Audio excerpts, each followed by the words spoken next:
வாழ்க தமிழ். ஆசிரியர் தகுதித் தேர்வு எழுத இருக்கின்ற அன்பு நண்பர்களே, தொடர்ந்து நீங்கள் என்னுடைய இந்த பாடங்களை பாருங்கள். இலக்கணத்தை 2 முறை பாருங்கள். இப்பொழுது இன்று 6ஆம் வகுப்பு இயல் 8 தமக்கென முயலா நோன்றாள் பிறர்க்கென முயலுனர் உண்மையானே. இதை நீங்கள் பார்த்தோன்னே இது திருக்குறள்னு நினச்சிக்கிங்க. ஏன்னா 7 சீர்கள் இருக்கிற மாதிரி அதை போட்டிருக்கிறாங்க. திருக்குறள்னு நிறைய பேர் எழுதுவீங்க. இது திருக்குறள் அல்ல, புறநானூறு. எனவே அதை நீங்கள் மனதில் யானே என்று முடிந்திருக்கின்ற காரணத்தினால் அவ்வாறு திருக்குறள் என்றால் முடியாது. எனவே இது புறநானூறு என்பதை மனதில் வைத்துக் கொள்ளுங்கள். யாரால் உலகம் இயங்கிக் கொண்டிருக்கிறது? மனிதநேயம் கொண்டவர்களால். பசிப்பினியை போக்க வந்தவர் யார்? உங்களுக்கு தெரியும், வள்ளலார். வடலூரில் தர்மசாலையை தொடங்கியவர் வள்ளலார். எதற்காக தொடங்கினார்? பசிப்பினியை போக்க. எதற்காக தொடங்கினார் என்றால் பசிப்பினியை போக்க. இதை மனதில் நன்றாக இருத்திக் கொள்ளுங்கள். வாழ்க்கை என்பது நீ சாகும் வரை அல்ல, மற்றவர் மனதில் நீ வாழும் வரை அப்படின்னு சொன்னது அன்னை தெரசா. அமைதிக்கான நோபல் பரிசை பெற்றவர் அன்னை தெரசா. அதில் இன்னொரு கேள்வி என்னன்னாக்க, அமைதிக்கான நோபல் பரிசு பெற்ற இந்தியர் அப்படின்னு ஒரு கேள்வி கேட்பாங்க. அந்த 2 வினாக்களுக்கும் பொதுவாக கேட்டாங்கன்னா அமைதிக்கான நம்ம இதில் அன்னை தெரசா, அதில் இந்தியர்னு கேட்டாங்கன்னா கைலாஷ் சத்யார்த்தி. கைலாஷ் சத்யார்த்தி அவர் என்ன செஞ்சார் அப்படின்னாக்கா, குழந்தைகளை பாதுகாப்போம் என்னும் இயக்கத்தை தொடங்கினார். அது மட்டும் இல்லாமல் 86,000 குழந்தை தொழிலாளர்களை மீட்டெடுத்திருக்கிறார். அதற்காக அவர் 80,000 கிலோமீட்டர் நடைப்பயணம் மேற்கொண்டிருக்கிறார். குழந்தைகளை தொழிலாளர்களாக மாற்றுவது மனிதத்தன்மைக்கு எதிரான குற்றம் அப்படின்னு ஞாபகம் வச்சுக்கணும். அதை சொன்னது இந்த கைலாஷ் தான். குழந்தைகளை தொழிலாளர்களாக மாற்றுவது மனிதத்தன்மைக்கு எதிரான குற்றம். உலகத்தை குழந்தைகளின் கண் கொண்டு பாருங்கள், உலகம் அழகானது அப்படின்னு சொல்லியிருக்கிறார் அவர். அன்பு இருக்கும் இடத்தில் என்ன இருக்கும் அப்படின்னு ஒரு வினா வரும். அன்பு இருக்கும் இடத்தில் மனிதநேயம் இருக்கும். எல்லா உயிர்களிடத்திலும் அன்பு செலுத்துவது அப்படிங்கிறது தான் மனிதநேயம். எல்லா உயிர்களிடத்தும் அன்பு செலுத்துவது தான் மனிதநேயம் அப்படிங்கிறத மனசில் வச்சுக்கோங்க.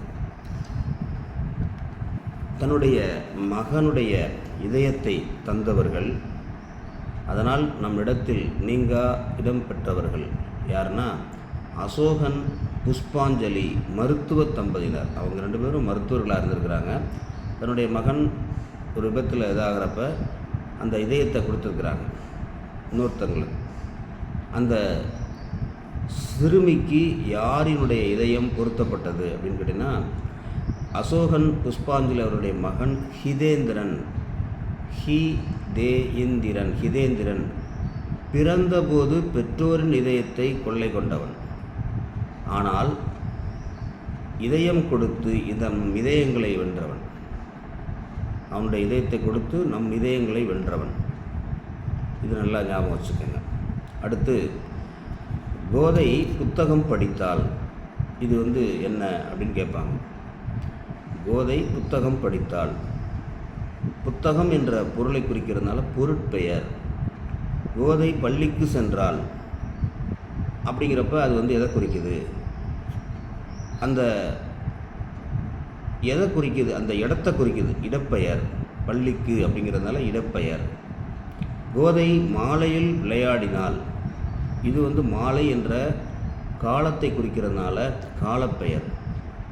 அதனால் பொருட்பெயர் என்பது புத்தகம், பள்ளிக்கு அப்படிங்கிற இடத்தை குறிக்கிறதுனால இடப்பெயர், மாலை என்ற நேரத்தை குறிப்பதனால காலப்பெயர். கோதை தலை அசைத்தாள் அப்படின்னு வச்சுக்கோங்க. தலை அசைத்தாள், தலை அப்படிங்கிற சினையை குறிக்கிறது, அதனால் அது சினைப்பெயர். இனிமையாக பேசுவாள். இனிமை அப்படிங்கிற அந்த பண்பை குறிக்கிறதுனால பண்பு பெயர். கோதைக்கு ஆடுதல் பிடிக்கும். ஆடுதல் என்பது தொழிற்பெயர். ஆக இந்த 6 வாக்கியங்களையும் பார்த்திங்கன்னா அப்போ தான் நம்மளுக்கு இந்த வேறுபாடு தெரியும். கோதை புத்தகம் படித்தால் அப்படின்னா பொருட்பெயர், கோதை பள்ளிக்கு சென்றால் இடப்பெயர், கோதை மாலையில் விளையாடினால் அது காலப்பெயர், கோதை தலையசைத்தால் அது சினைப்பெயர், கோதை இனிமையாக பேசுவாள் அப்படிங்கிறது பண்பு பெயர், கோதைக்கு ஆடுதல் பிடிக்கும் அப்படிங்கிறது தொழிற்பெயர். இதை மனதில் இருத்தி வைத்து கொண்டால் இந்த இது தொடர்பான வினாக்கள் கேட்டால் நீங்கள் எளிதாக சரியான விடையை அளிக்கலாம். இப்போ உதாரணமாக இடுகுறி பெயர் அப்படின்னு சொல்கிறாங்க. இடுகுறி பெயர் என்பது மண் அப்படிங்கிறது இடுகுறி பெயர். காரணப்பெயர், அதுக்கு காரணம் இருந்தால் அது காரணப்பெயர். வளையல், வளைந்து இருப்பதால். அதிலேயே இடுகுறியிலேயே சிறப்பு பெயர் ஒன்று இருக்குது. இடுகுறியிலேயே சிறப்பு பெயர் பொதுவாக பார்த்திங்கன்னா மீன் அப்படின்னு சொன்னாங்கன்னா அது அந்த இடுகுறி பெயர்னு சொல்லலாம். அது மீன் கொத்தி அப்படின்னு சொன்னப்போ அது என்ன ஆகிடுதுனாக்கா சிறப்பு பெயராக மாறிடுது. இடுகுறி சிறப்பு பெயர். மீன் கொத்தி அப்படின்னு ஒரு பறவை. பொதுவாக பறவையை குறிக்கிறதுக்கு இடுகுறி சொல்ல பயன்படுத்தலாம். அதில் சிறப்பாக ஒரு குறிப்பிட்ட பறவையை குறிக்கிறப்ப அது இடுகுறி சிறப்பு பெயராக மாறுது. அறம், பொருள், இன்பம், வீடு அடைதல் நூலின் பயனாகும் அப்படின்னு சொல்கிறாங்க. இந்த அடைதல் அப்படிங்கிறது, இந்த வீடு அடைதல் அப்படிங்கிறது பொருட்பெயரை குறிக்கிறது. நீதி நூல் பயில் என்கிறார் பாரதியார்.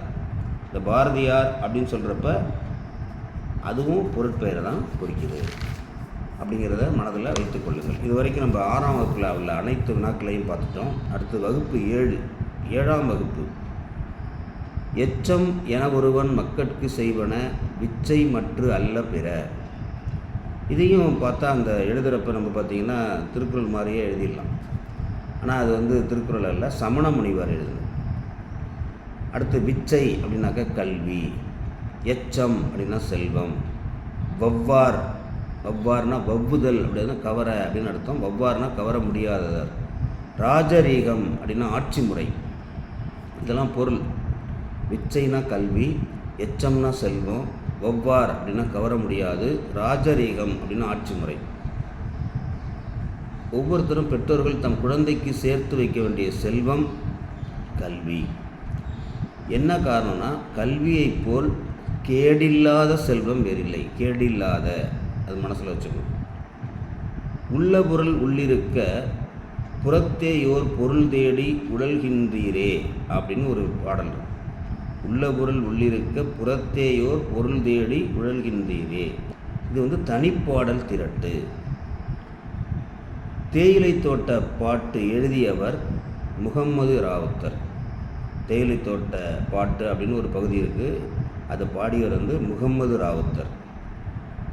பாரத மக்களின் பரிதாப சிந்து, அது எந்த நூலிலிருந்து எடுக்கப்பட்டது? பாரத மக்களின் பரிதாப சிந்து அப்படிங்கிற தலைப்பில் ஒரு தோட்டப்பாடல் கொடுக்கப்பட்டிருக்கு. அது எந்த நூலிலிருந்து எடுத்திருக்காங்க? தேயிலை தோட்ட பாட்டு. ஒளி விளக்கு எது? கல்வி. நன்றியின்பால் உய்ப்பது எது? அது அறிவு. பள்ளித்தலம் அனைத்தும் கோயில் செய்குவோம், எங்கள் பாரத தேசம் என்று தோல் கொட்டுவோம் அப்படின்னு சொன்னது யார்? பாரதியார். வி. முனுசாமி எவ்வாறு போற்றப்படுகிறார்?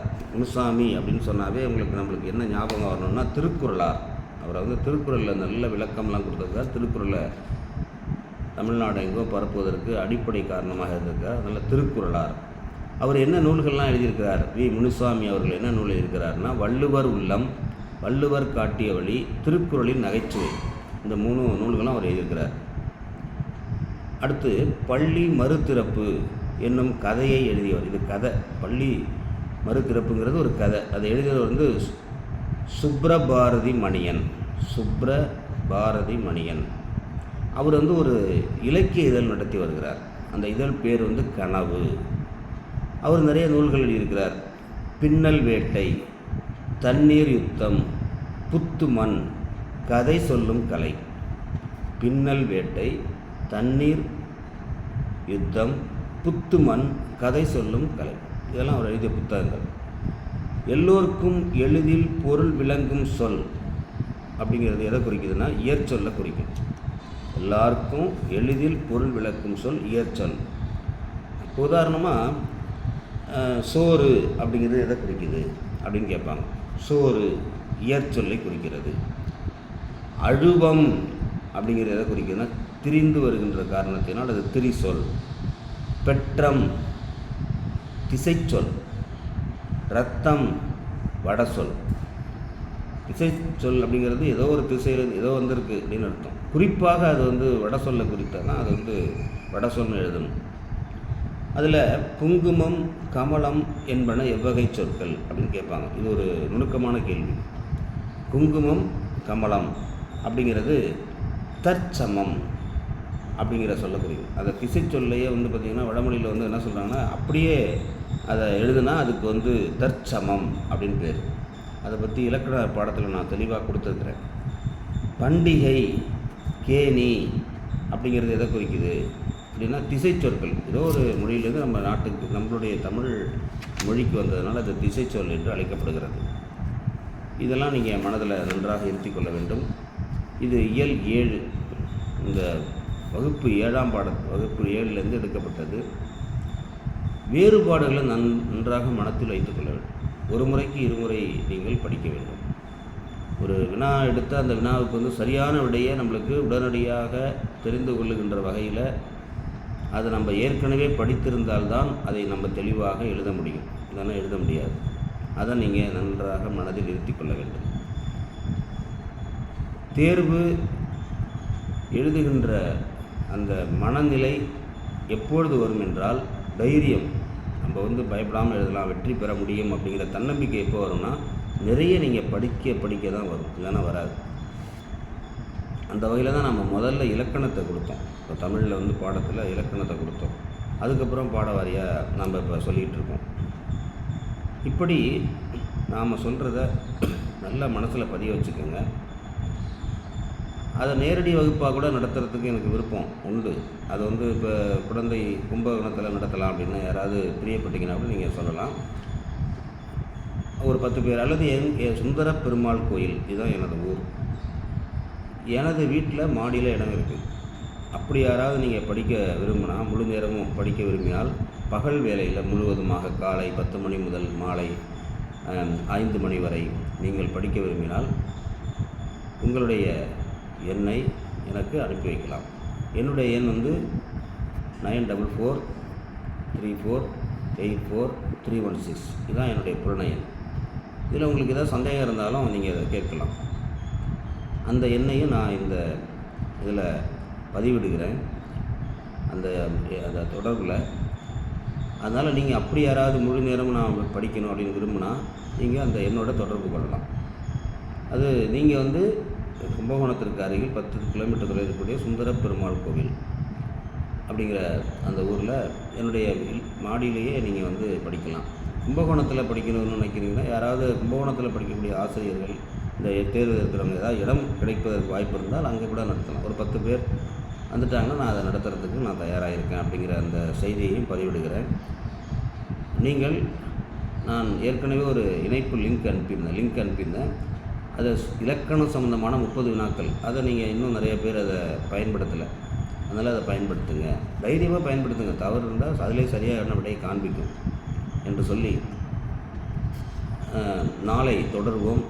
விரைவில் ஆங்கில பாடம், அந்த ஆங்கில இலக்கணம் இங்கிலீஷ் கிராமர் நான் நடத்த இருக்கிறேன். அது தொடர்ந்து நீங்கள் அதையும் பார்க்கலாம். அதில் எளிய விளக்கங்களோட உங்களுக்கு புரிகிற மாதிரி நான் சொல்கிறேன். அதை இலக்கணத்தை முதல்ல நீங்கள் கற்றுக்கிட்டால் அதுக்கப்புறம் நம்ம பாடத்தை என்னென்ன கேள்விகள்லாம் கேட்பாங்க அப்படிங்கிறத நம்ம போகலாம். தமிழில் இலக்கணம் முழுமையாக நடத்திட்டோம். முதல் 7 பாடங்களில் இலக்கணம் முழுமையாக இருக்கிறது. அவ்வப்போது நான் இந்த இலக்கண கேள்வி என்னென்ன வந்தால் கூட அதையும் நான் சொல்லிட்டு தான் இருக்கேன். இப்போ இன்றைக்கி கூட சொன்னேன் இல்லைங்களா, சோறு அப்படிங்கிறது இயற்சொல், அழுவம் திரிசொல், பெற்றம் திசைச்சொல், இரத்தம் வடசொல் அப்படின்னு சொன்னேன் இல்லைங்களா. அவ்வப்போது சொல்லிட்டு தான் இருக்கேன். அதனால் நீங்கள் திரும்ப நேரம் கிடைக்கும் போதெல்லாம் இந்த இலக்கணத்தை 7 பாடத்தையும் வரிசையாக 1லேருந்து 7 இருக்கும். பாடம் எண் 1, 2, 3, 4, 5, 6, 7. அது என்னுடைய புகைப்படத்தோடு வந்த அந்த லிங்க்கை மட்டும் நேற்று மாறி புகைப்படம் இல்லாமல் வந்துருச்சு. ஆனால் மறுபடியும் போட்டிருக்கேன். அது சில பேர் வந்து அதை பயன்படுத்தாமல் இருந்திருக்காங்க. அப்புறமாட்டி நான் பார்த்தேன். அதனால் என்னுடைய புகைப்படத்தோடு இருக்கக்கூடிய லிங்கை நீங்கள் தொட்டு அந்த பாடப்பகுதியை படித்து எழுதுங்க. இப்போ நான் இன்றைக்கு சொன்ன சில விளக்கங்களையும் பார்த்து கொள்ளுங்கள். உங்களுக்கு ஏதேனும் சந்தேகம் இருந்தால் அந்த என்னோடு தொடர்பு கொண்டு உங்கள் பெயரை சொல்லி நீங்கள் வந்து என்னிடம் கேட்கலாம். நன்றி, வணக்கம். மீண்டும் நாளை சந்திப்போம்.